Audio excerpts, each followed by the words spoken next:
narito naman ang mga balita mula sa Mindanao.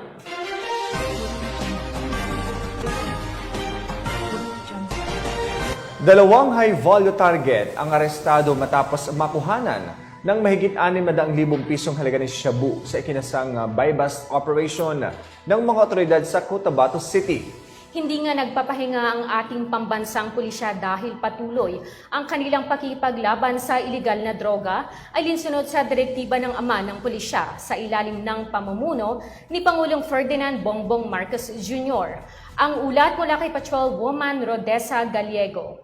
Kumiska ang 680,000 halaga ng shabu sa sinagawang buy-bust operation ng Cotabato City PNP sa Infinity Rosary Heights 2, Cotabato City noong Pebrero 27 taong kasalukuyan. Kinilala ng mga otoridad ang mga suspect na sina alias Nori at alias Rick na parehong residente ng nasabing lugar.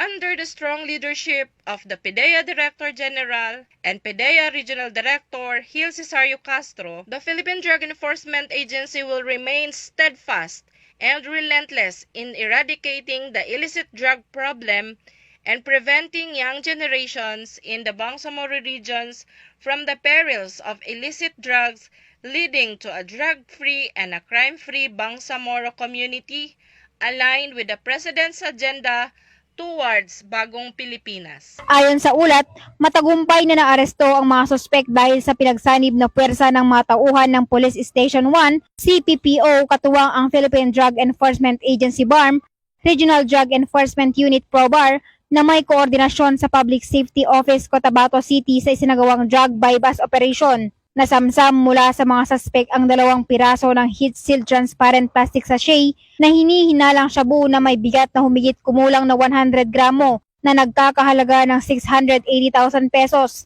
isang mobile cellphone, iba't ibang identification cards, 1 piraso ng puting bubble wrap pouch, 2 piraso ng maliit na brown paper bag, 1 piraso ng eco bag, 1 pirasong sling bag, at 1 piraso ng coin purse na naglalaman ng 950 pesos. Mahaharap ang mga suspect sa kasong paglabag ng Republic Act 9165 o Comprehensive Dangerous Drug Act of 2002 kapag napatunayang nagkasala ang mga ito. Ang mga naarestong suspect at ang mga nakumpiskang ebidensya ay kasalukuyang nasa kustodiya na ng PDEA BARM para sa dokumentasyon at tamang disposisyon. Samantala, upang matiyak ang kaligtasan ng publiko, ang pambansang pulisya ng Pilipinas ay patuloy na magpapatupad ng pinaigting na kampanya laban sa kriminalidad, partikular ang ilegal na droga na alinsunod sa bagong programa ng ating mahal na Pangulong Ferdinand R. Marcos Jr. para mapanatili ang maayos at maunlad na pamayanan tungo sa bagong Pilipinas. Mula rito sa rehiyon ng Bangsamoro, ako ang inyong PNN correspondent, Patrolwoman Rodessa Gallego, alagad ng batas, tagataguyod ng Balitang Pulis. Maraming salamat, Patrolwoman Gallego.